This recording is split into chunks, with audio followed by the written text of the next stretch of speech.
Tema khotbah saya hari ini adalah luka lama, ya. Langsung luka lama kayaknya pernah terjadi di wajah-wajah. Karena banyak dari kita membiarkan gitu aja yang namanya luka lama. Coba dipendam dan dilupakan, tetapi seringkali luka lama itu kelihatan dampaknya di masa sekarang. Jadi cara kita ngomong, cara kita respon, cara kita nyautin orang, atau cara kita mungkin balas chat, itu semua diwarnai sama masa lalu kita yang kita pegang, kita nggak mau lepaskan. Padahal itu sebetulnya udah lama marahnya, udah lama keselnya, udah nggak tahu tahun berapa, udah lama bencinya, udah lama gagal jaga hatinya tuh dulu, gagal jaga hati. Tetapi kita nggak proses dengan baik, itu pikiran yang masuk, kita nggak rekonsiliasi dengan baik. Akhirnya jadi trauma yang malah mengendalikan raut wajah kita. Berapa banyak yang kita kenal atau lihat, mukanya ada yang mengkerut terus gitu loh. Padahal seru gitu ya, Imlek gitu ya. Padahal abis liburan gitu, tapi mukanya kayak kalaupun senyum kayak dipaksa gitu. Cuma 1,5 senti, nanggung banget gitu ya. Nah, itu akan mewarnai. Bahkan mungkin karena kita simpan itu yang di dalam, luka-luka lama, kita jadi mudah tersinggung ketika orang lain ngobrol. Atau mungkin ada yang capek kalau ketemu orang tuh kayaknya trauma gitu. Karena terakhir kali ketemu orang, mereka bicaranya nggak cocok, nggak suka, maunya nyendiri. Mungkin ada yang pernah alami diperlakukan nggak adil, atau alami tindak kekerasan. Karena secara statistik di Amerika itu 1 dari 3 wanita pernah mengalami tindak kekerasan seksual. Atau mungkin 1 dari 3 wanita pernah ngalamin di stalking atau dibuntutin. Wah, langsung katanya itu banyak ya, harus bertobat ya. Dan 1 dari 4 pria di Amerika pernah mengalami tindak kekerasan. Dan sekitar 50% manusia dewasa di Amerika mengalami tindak kekerasan yang mengganggu kejiwaan. Jadi memang udah 50%-nya aja udah kena hit yang udah ngerusak. Belum lagi hal-hal ini baru 1 item. 1 dari 3 wanita atau 1 dari 5 pria pernah mengalami kekerasan seksual sebelum menyentuh usia 18 tahun, bayangkan. 1 dari 3 wanita kemungkinan pernah mengalami, dan ini yang membuat hati Tuhan pastinya sedih. Maka kita mau bicarakan hal ini. Luka lama, trauma yang bikin pikiran jadi sakit, bikin sakit jiwa, bikin cara pikir kita nggak sehat, nggak normal. Mari kita mau pulih siang hari ini, terutama ketika luka lama masih terasa sakit. Jangan biarkan nginep 1 malam lagi, Bapak Ibu Saudara. Let it go, tapi nggak pakai musik ya. Ampuni, lepaskan siang hari ini. Semua yang mungkin di senyum-senyum kayak beli nyanyi let it go gitu ya, bukan ya. Nah, mari pulih. Tuhan mau pulihkan Bapak Ibu Saudara. Bahkan Tuhan sebegitu sayangnya, sebegitu mau ngerti apa sih yang dirasain kita semua. Dia Tuhan yang datang jadi manusia untuk mau ngerti apa sih yang kita alami, apa sih yang kita rasakan. Rasanya tertolak, rasanya nggak enak, rasanya tersinggung tuh kayak apa sih. Nah, Tuhan juga ngalami kekerasan atau emotional abuse di Matius 27 ayat 26 sampai 29. Lalu Pilatus melepaskan Barabas untuk mereka. Yang salah siapa? Tahu-tahu yang dilepaskan yang salah dilepaskan. Itu nggak adil ya? Ngalamin, Tuhan Yesus ngalamin. Lalu Pilatus melepaskan Barabas untuk mereka dan menyuruh orang mencambuk Yesus. Yang salah dilepasin, yang benar dicambuk. Jadi bukan hanya ketidakadilan, kelebihan ya. Ini benar-benar berat. Dari ayat ini aja beberapa kata kita udah gak pernah ngalamin. Karena yang benar jadi salah dan yang benar malah dicambuk.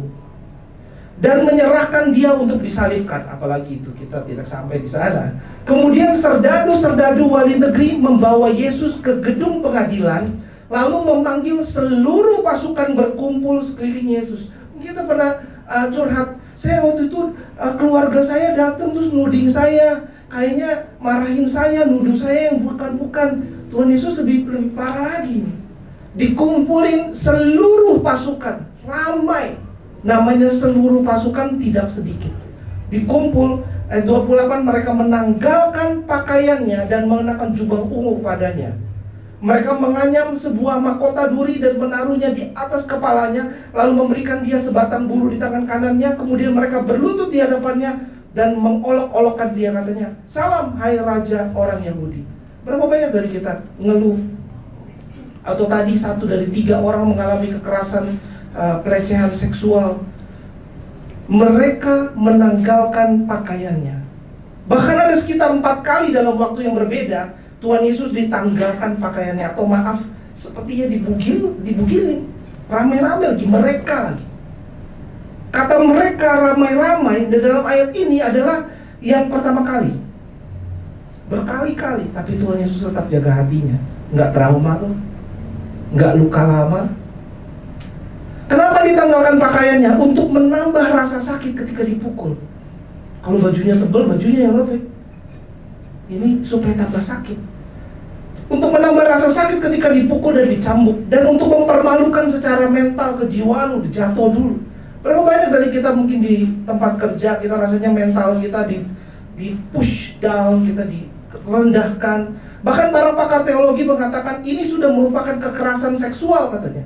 Ditelanjangi. Bahkan dibilang manusia pada umumnya langsung ada gangguan kejiwaan kalau mengalami beberapa saat aja. Seperti apa Tuhan Yesus alami. Tetapi Tuhan Yesus nggak penuh dengan luka lama, nggak penuh dengan trauma. Nah, kita makanya mesti belajar sama teladan yang benar. Seringkali kita follow orang, tapi nggak mengarahkan kita kepada apa-apa. Tuhan Yesus nggak dikit-dikit trauma, nggak dikit-dikit jadi luka lama. Dia mengampuni, dia mengasihi, dia nggak stuck di masa lalu. Berapa banyak dari kita hal-hal yang udah salah, kita fokus di sana. Padahal ke depan bisa diperbaiki, padahal ke depan ada pemulihan, tapi kita stuck di sana. Mari kita mau bertobat siang hari ini. Lalu itu dicambuk dengan ujung cambuknya tuh kasar. Begitu ada dibilang berupa modifikasi tulang dan gelas kaca gitu ya. Jadi benda-benda tajam di ujungnya, ketika nyangkut ditarik lagi, itu dagingnya pada copot, Bapak Saudara. Lebih dari apa yang kita alami. Mungkin kita rasanya kok gak adil. Berani lagi orang ngomong, kok Tuhan gak adil. Ini loh Tuhannya loh, menerima hal-hal untuk kita yang dosa malah disucikan.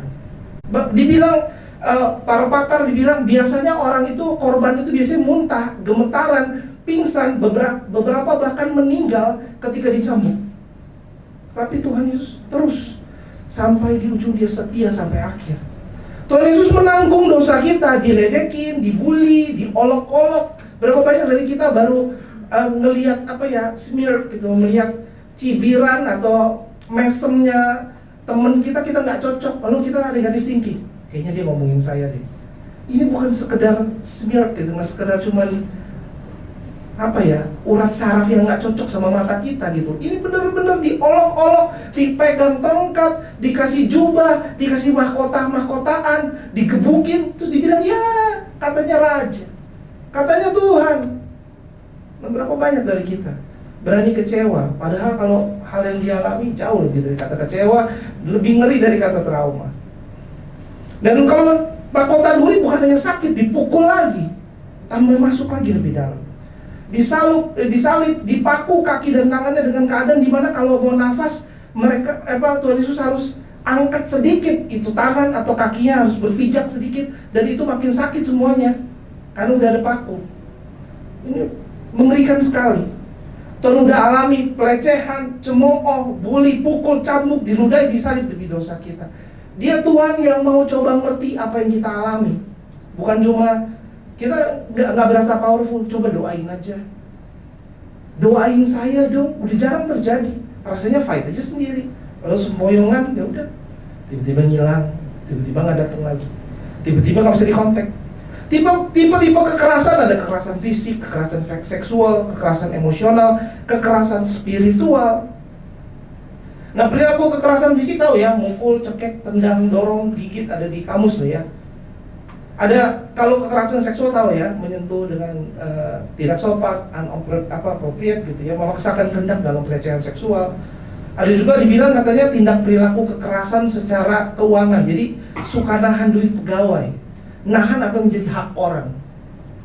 Tipe kekerasan emosional seperti kata-kata yang kasar, berteriak, keras, manipulatif, memberikan kritik, mempermalukan orang, merendahkan orang, mengucilkan orang, cuekin orang, isolasi orang, bersifat dingin sama seseorang, mempermainkan perasaan seseorang, menyalahkan orang lain. Mungkin kalau dalam bahasa now kayak gaslighting, ngancem, memanipulasi atau penuh dengan kebohongan-kebohongan. Father of lies, dari setan itu sendiri. Spiritual abuse, memakai ayat firman Tuhan untuk memanipulasi seseorang. Ayat yang cocok diambil, ayat yang nggak cocok nggak pernah dibahas. Atasnya dipenggal, bawahnya dipenggal, kitabnya dipotong, satu ayat aja. Itu juga 1A, poin 1 lagi apa? Ada exhibitionnya, appendixnya.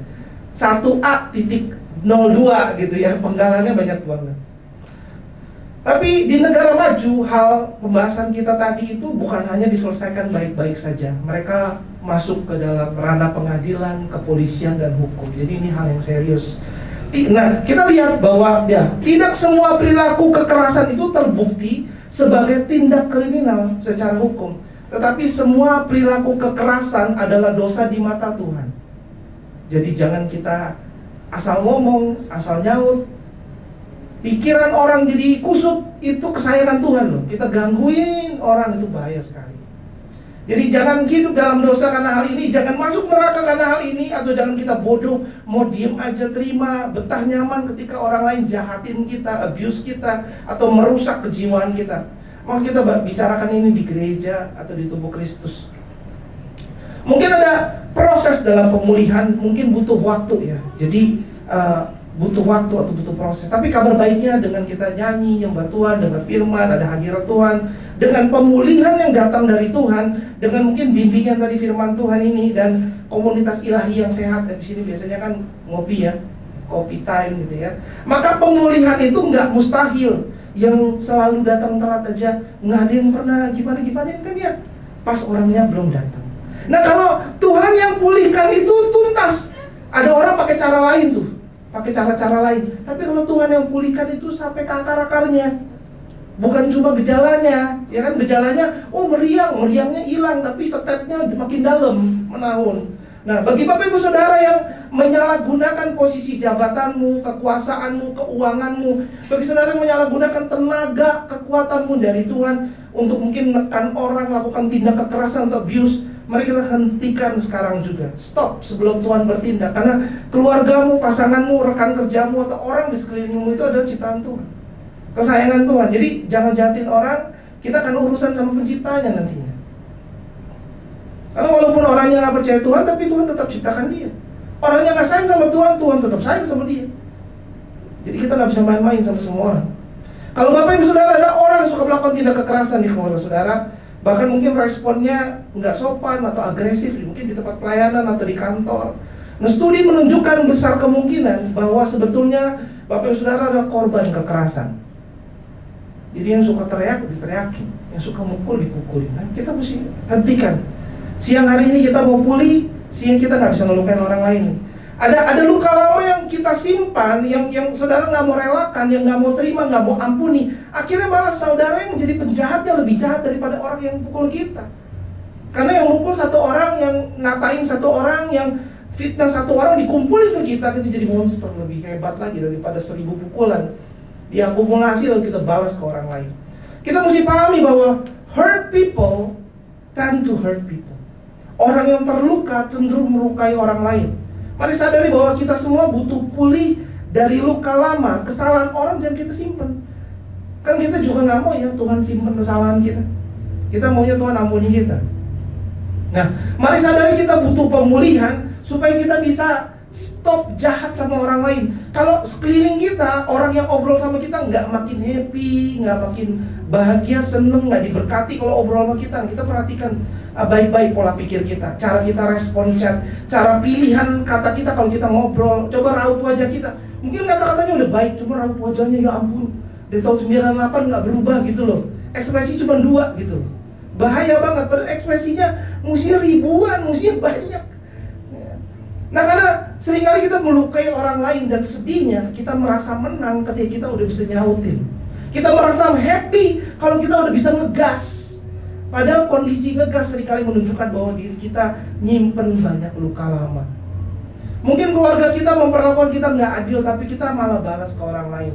Mari miliki kasih, bertobatlah dari dosa kita, sadari bahwa perilaku kekerasan itu nggak pernah menunjukkan bahwa kita kuat, tetapi seringkali itu menunjukkan bahwa kita lemah. Abusing never makes you strong, it shows you are weak. Nah, apa yang mereka lakukan kepada saudara adalah salah. Jadi jangan lakukan itu untuk orang lain. Kalau saudara alami, ya doa, minta pertolongan, bertobat. Jangan diem aja, jangan dipendem aja. Lalu malah ujungnya kitanya yang jadi orang lebih parah. Nah, pikiran seringkali dicuekin, perasaan dipendem. Nah, secara studi ujungnya bisa jadi penyakit, Bapak Ibu Saudara. Nah, kebiasaan gak mau obrolin hal yang ganggu pikiran kita, padahal ada coffee time, tapi selalu pulang lebih cepat. Ayo ngobrol, ya kan? Habis ini ya. Nah, ujungnya bisa merusak kemampuan kita dalam berhubungan ke teman, keluarga atau pasangan. Orang baik kita pikir jahat, kita curigaan, overthinking, negative thinking, pokoknya stressful gitu ya. Nah, bahkan mungkin kita pendem pemikiran yang salah, nggak mau dilurusin ke pikiran yang benar. Cuma marah-marah aja dalam pikiran, kesel sama A, B, C, nggak suka sama tindak lakunya A, B, C. Ujungnya secara studi bikin orang itu suka nyendiri, nggak suka ketemu orang, nggak suka balas chat, menghindari obrol sama semua orang. Nah, bahkan milih-milih temen ngobrol bikin kesel, dia nggak bakal ngobrol lagi. Padahal besi menajamkan besi. Kenapa tumpul? Karena nggak pernah ngobrol, karena nggak pernah ada interpersonal skill, karena pilih-pilih yang bikin enak, bentuk besinya jadinya nggak bagus, nggak tajam. Nah, ini secara studi banyak juga yang ngalamin perutnya nggak enak, irritable bowel syndrome, kayak ngules, pokoknya perutnya kacau karena pikiran. Karena kita mesti putusin, you cannot heal and hate at the same time. Mau dua-duanya, maunya pulih atau mau benci, pilih salah satu. Kita nggak bisa mau alami pemulihan tapi kita tetap simpan rasa benci. Kita nggak bisa mau alami pemulihan tapi pada waktu yang bersamaan kita tetap mau simpan kesalahan orang lain. Ujung-ujungnya akan kelihatan dari pilihan kata kita. Ada orang bilang maaf nyolot gitu, ngeselin, karena ada hal kita pendam, kita nggak suka tapi kita nggak nyaut lagi, kita tapi di dalam kita nggak rekonsiliasi. Oh, kata firman Tuhan kayak gini, oh saya ngertiin dia. Kita nggak kayak gitu, kita pendem aja, tapi akhirnya jadinya kelihatan dari sorot matanya, dari langkahnya yang kayak orang panik, kayaknya marah, terus keluar pintu, buang muka. Ini memang ada sesuatu yang nggak selesai. Ada sesuatu yang nggak diproses, pikirannya nggak selesai. Kita ngeredo lah kata orang ya, nggak ikhlas gitu.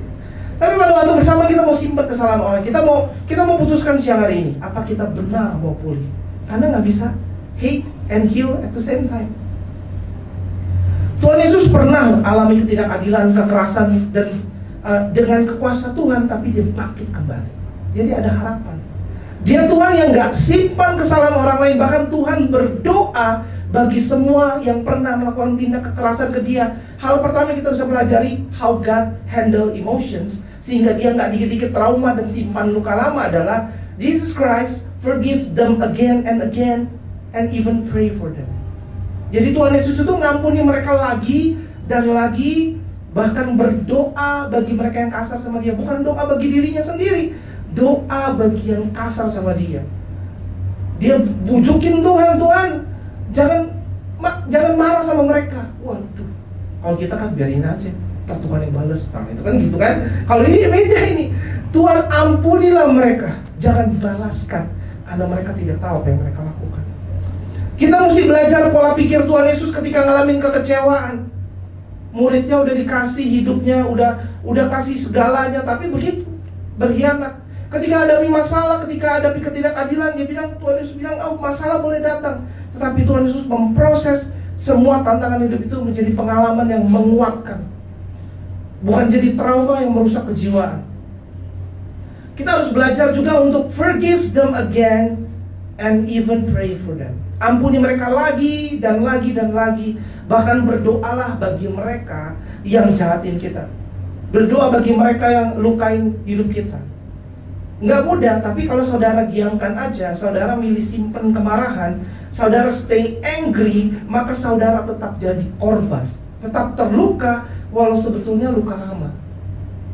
Luka baru datang, luka lama disimpan, luka baru datang, luka lama digenggam, luka lamanya dipegang, luka barunya datang, ambrol semuanya. Makanya sampai bilang kejiwaan, karena ambruk, ada batasnya. Lukas 23 ayat 24, Jesus said, Father, forgive them, for they do not know what they are doing. Dia mendoakan orang-orang yang melukai dia. Dia berdoa minta Tuhan maafin mereka. Sedangkan mungkin banyak anak Tuhan nggak lagi berdoa untuk pekerjaannya. Anak Tuhan banyak lagi mungkin nggak berdoa untuk rencana liburannya. Liburan yang penting tiketnya murah, liburan yang penting ada uangnya, liburan yang penting ikutin blogger apa, tips apa. Nggak pernah berdoa lagi. Gimana mau berdoa bagi orang yang jahatin kita? Kalau berdoa untuk keseharian aja, berdoa makan aja udah enggak. Keluar rumah dulu waktu SD diajarkan sama mungkin papa mama atau keluarga besar atau guru sekolah minggu, sebelum keluar rumah doa dulu ya. Itu SD. Kalau sekarang sudah sampai sini, sudah tidak berdoa. Ada banyak kemunduran. Dia Tuhan yang berdoa minta Allah Bapa ampuni mereka. Hatinya penuh kasih Bapak Saudara. Baru bisa nggak dikit-dikit tuh lecet gitu perasaannya. Nggak sensitifan orang. Pola pikirnya beda. Nah, forgiveness seringkali itu proses. Pengampunan itu seringkali merupakan proses. Tapi mari ambil keputusan mulai hari ini, bukan membiarkan konsekuensi, tetapi nyerahkan kepada Tuhan. Dan nyerahkan kepada Tuhan apa yang dia pikir terbaik untuk dilakukan. Ampuni lagi dan lagi. Itu teladan yang Tuhan Yesus tunjukkan bagi kita. Filipi 4 ayat 6-7 kita baca firman Tuhan bareng-bareng yuk. 3-4. Janganlah hendaknya kamu khawatir tentang apapun juga, tetapi nyatakanlah dalam segala hal keinginanmu kepada Allah dalam doa dan permohonan dengan ucapan syukur. Damai sejahtera Allah yang melampaui segala akal akan memelihara hati dan pikiranmu dalam ngomongin, tapi kita sibuk curhat sama teman. Ini kejiwaan itu kita harus datang ke penciptanya. Let your request be known. Mari sampaikan apa yang menjadi beban pikiran saudara. Jangan dipendam, ditampung, meledak di dalam. Jangan.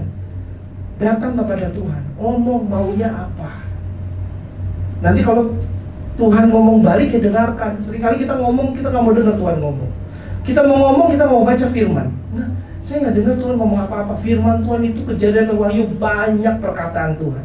Kita baca aja, gak mungkin gak ada yang nyowel kita. Gak mungkin. Nyowel lagi ke depan lagi. Nggak mungkin nggak ada yang sentuh kita gitu loh ya. Mari sampaikan apa menjadi beban pikiran kita. Jangan ditanggung sendiri, jangan dipendam. Nanti rembet jadi penyakit katanya. Tapi sampaikanlah kepada hal keinginanmu kepada Allah dalam doa dan permohonan, tetapi ingat dengan ucapan syukur. Bukan pakai kesel, bukan pakai kutuk. Biasakan kalau doa, tuh kan dia Tuhan gini-gini. No. Pakai ucapan syukur. Kalau nggak ucapan syukur, ayatnya nggak valid gitu loh. Karena kan kita mau alami, kalau Tuhan udah janji pasti terjadi. Kenapa nggak alami? Ayatnya sampai komplit, sampai utuh gitu ya. Maka ada damai sejahtera Allah. Jadi ada anti gila, anti stres, anti kacau pikiran, ya kan? Anti tadi luka lama, anti trauma. Karena ada damai sejahtera Allah yang melampaui segala akal akan memelihara hati dan pikiranmu. Tapi sekarang mungkin tapi sekarang pikiranku masih kusut, Pastor. Sampaikan dulu. Doa dulu dengan ucapan syukur, maka damai sejahtera Allah akan, dikatakan itu akan loh ya. Jadi bisa aja nggak terjadi now, tapi akan. Doa lagi aja, ucap syukur lagi aja, mohonkan lagi aja. Sabar, karena jangan sama Tuhan kita ngegas lagi loh. Tadi yang diurusin itu gimana caranya supaya nggak ngegas karena trauma, kita ngegas lagi sama Tuhan. Nah ini sabar. Sudahilah kemarahan itu. Tapi Pak, kita udah doa nih, tapi keadaan nggak berubah. Tapi merekanya tuh sama aja. Nah itu selain tadi akan, berarti nanti akan terjadi. Tapi memang ada banyak hal Tuhan pasti jadikan, kayak your prayer for others. Nextnya, your prayer for others may or may not change them, but it always change you. Jadi doa Bapak Ibu Saudara mungkin bisa mengubah mereka, mungkin juga nggak akan ada yang berubah juga. Tetapi yang pasti, doa saudara pastilah selalu merubah diri kita. Orang yang berdoa kan beda. Dia ambil waktu, dia sediakan waktu, dia percaya doanya pasti Tuhan dengar. Dia andalkan Tuhan, dia menantikan Tuhan, dia nggak pakai kekuatan sendiri, itu aja udah berubah. Ketika saudara berdoa dengan ucapan syukur, itu aja udah ucap syukur. Di tengah ketidakadilan, jadi memang sudah kitanya pasti akan lebih berubah. Walaupun terjawab, apapun tetap terjawab doanya. Saudara melepaskan pengampunan ketika berdoa, karena udah ucap syukur. Saudara mulai menerima keadaan, saudara mulai melepaskan amarah dan dendam. Jadi just pray. Let your request be known. Yang kedua, reveal your emotion wisely. Ya, kita baca firman Tuhan di Efesus 4:26-34. Kalau kalian marah, janganlah membiarkan kemarahan itu menyebabkan kalian berdosa. Janganlah marah sepanjang hari, supaya iblis tidak mendapat ya, marahnya kayak Tuhan Yesus marah, udah kelar gitu ya. Jangan pagi, siang, sore, malam dipendam 20 tahun kemudian, pantesan mukanya beda. Kok begitu ya? Kok beda ya? Karena berhari-hari dibilangnya jangan marah sepanjang hari. Sedikit aja komunikasikan dengan baik. Reveal your emotion, jangan dipendam, nanti mukanya hancur juga kan, dalamnya juga busuk juga. Dikeluarkan dengan komunikasikan dengan cara yang baik. And do not sin, ya. Jadi memang kita mesti, memang jangan meledak aja, tapi belajar komunikasikan. Pak, pilih kata-kata, ada pembuka, ada penutup. Jangan tiba-tiba, kenapa? Kenapa tuh apa? Tiba-tiba kenapa dengan suara keras, kenapa apanya? Gitu kan ya. Nah, kan orang nggak jadi marah. Terus tiba-tiba ngilang. Ya apa dong? Hilang karena apa? Kalau nggak tiba-tiba buang muka, lo diambil, siapa yang mau muat nanti? Muka-muka sendiri kan? Jadi kita komunikasikan apa nggak sukanya di mana. Jangan tiba-tiba update layar hitam. Lo kenapa layar hitam? Ngobrol, diobrolin. Karena ya ketika kita update layar hitam, orangnya kagak buka Instagram. Udah 2 bulan dia nggak buka hitam. Layar kita pink pun nggak ada yang peduli. Tapi kita ngobrolin, jangan karena masalah sama satu orang, follower kita 2000 jadi ngelihat layarnya warna hitam. Nggak adil buat yang lain.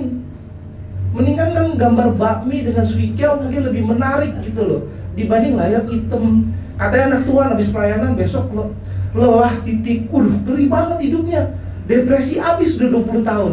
Ini kita mesti bertobat, komunikasikan. Ya, karena kalau kita punya Tuhan yang model kayak gitu nggak jadi Alkitab. Kita kadang bisa kita baca. Ya kan, jadi kalau kita, ada Tuhan kan gitu, kalau apa dia ngomong, ada tertulis. Terus sekali-kali gitu gue ya. Tapi jangan nyindir, itu namanya spiritual abuse. Beda lagi ya. Tadi udah belajar ya. Jangan nyulik ayat pakai yang enaknya doang buat kita, yang nggak enak nggak dibalas, jangan. Itu salah lagi. Jadi kita mesti tanya dari kita, apakah cara saya marah ini, apakah emosi saya kepahitan ini bakal melukai orang lain atau nolong orang lain? Itu. Dengan cara saya sharing atau ngobrol komunikasikan kayak gini, apakah itu bikin saya jadi tambah rekonsiliasi atau orang tambah kesel ya? Nah kan itu kan mesti diatur gitu loh. Maksudnya yang ngobrol sama orang Amerika beda, ngobrol sama orang Jepang beda, ngobrol sama keluarga beda. Pilihan katanya, timingnya. Ada, kalau saya biasanya kontak hampir sih dari zaman saya dulu youth pastor dan young adult pastor, saya kalau kontak hamba Tuhan diundang atau pelayanan pasti biasanya sehabis makan siang dan bukan malam-malam, wajar ya. Kalau belum makan siang enggak, ya kenapa enggak gitu kan, lapar gitu kan ya. Kalau enggak udah malam-malam gagu, itu kan ribet. Jadi biasanya saya kontak jam 2 siang. Itu kan hal-hal yang biasanya, kenapa nggak jam 3 lapar lagi, kopi kurang kan ribet. Jadi kayak pikir sendiri gitu loh, jangan sampai orang nggak suka sama kita jadi kepahitan karena salah jam. Kontaknya selalu jam 7 pagi, lah. Kontaknya selalu jam 9 malam, mana? Jadi memang ada yang kita perlu lakukan.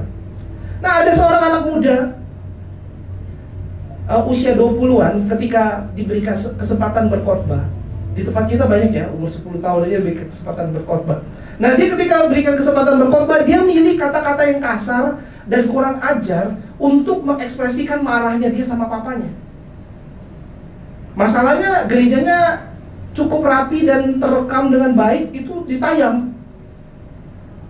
Waktu sudah berlalu, papanya ya nggak gadget friendly lah ya, nggak tahu. Tapi suatu hari, lama 12 tahun kemudian, ketika anak muda ini udah jadi pendeta, ada teman papanya kasih lihat nih, anak lu marah-marah dulu katanya, kasih lihat papanya. Papanya ya sedih lah ngeliatin dia dimaki-maki di depan ibadah. Kenapa nggak sama papanya aja?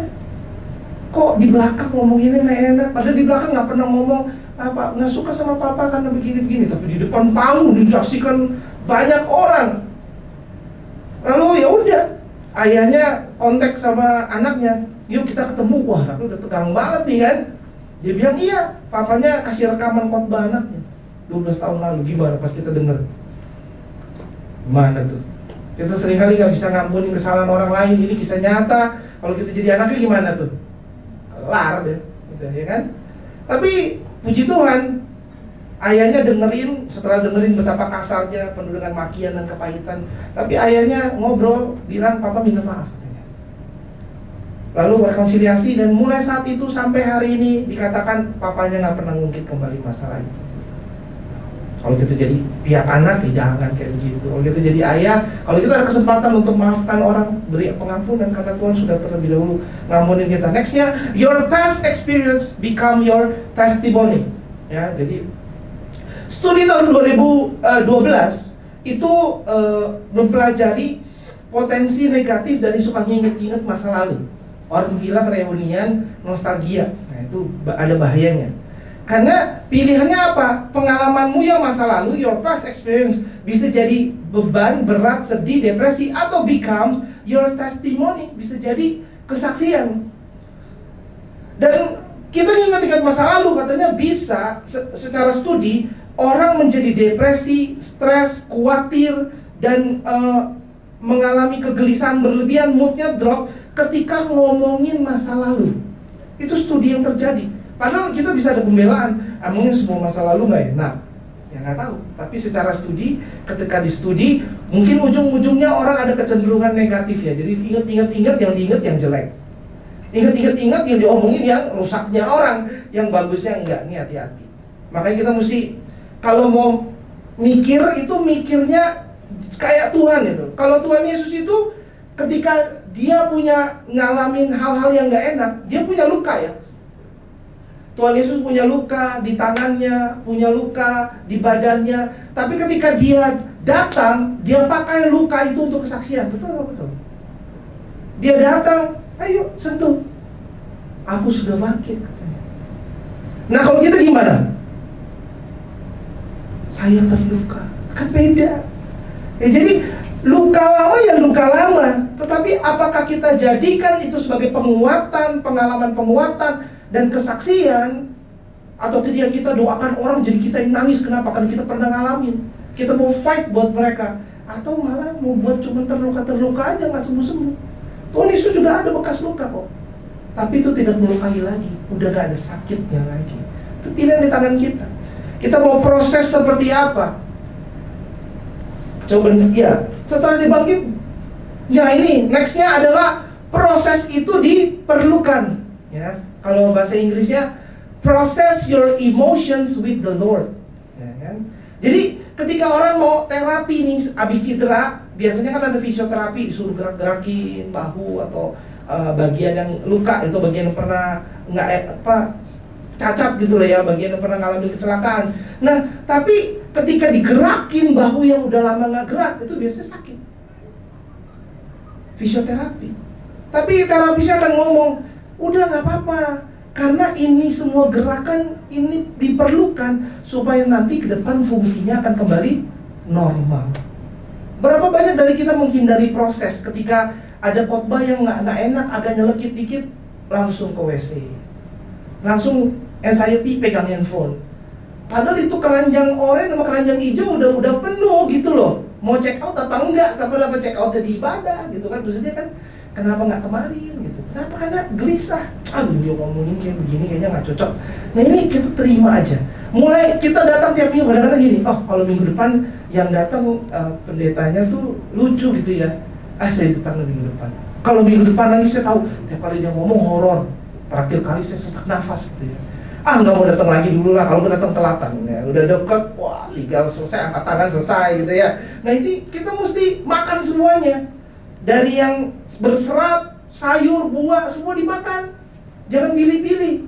Daging maunya yang tipe apa, grade-nya, wah ribet ya kan. makan semuanya. Makan semuanya. Kita mesti kita kenapa sih ada tadi dibilangkan ada kekerasan seksual, kekerasan fisik, kekerasan spiritual? Karena kekerasan itu biasanya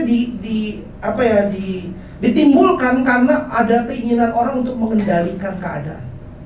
Jadi orangnya suka ngatur. Kalau dia nggak bisa ngatur sesuai kemauan dia marah, biasanya gitu ya. Salah satu sisi kejiwaan. Nah, kenapa kita jadi melakukan kekerasan? Karena kita mau ngatur. Harusnya kan Tuhan yang ngatur. Kita dipercayakan. Makanya kalau nggak sesuai dengan aturan kita, nggak apa-apa sesuai dengan aturan Tuhan.